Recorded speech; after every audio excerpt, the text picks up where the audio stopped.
Hujan deras disertai angin kencang menerjang kota Caruban pada Jumat, tanggal 17 Maret tahun 2023, sore sekitar pukul 16 waktu Indonesia Barat. Akibatnya banyak gerobak pedagang di sekitar Jalan Ahmad Yani rusak dan atapnya berhamburan diterjang angin puting beliung. Angin kencang disertai hujan ini juga menyebabkan pohon tumbang di sekitar Jalan Panglima Sudirman dan menutup badan jalan. Kejadian angin puting beliung ini dari data yang dihimpun bukan sekali saja terjadi.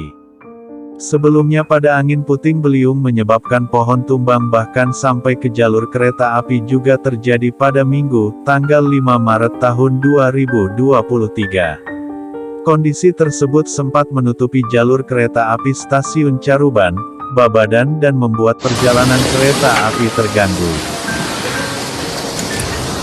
Astagfirullahaladzim.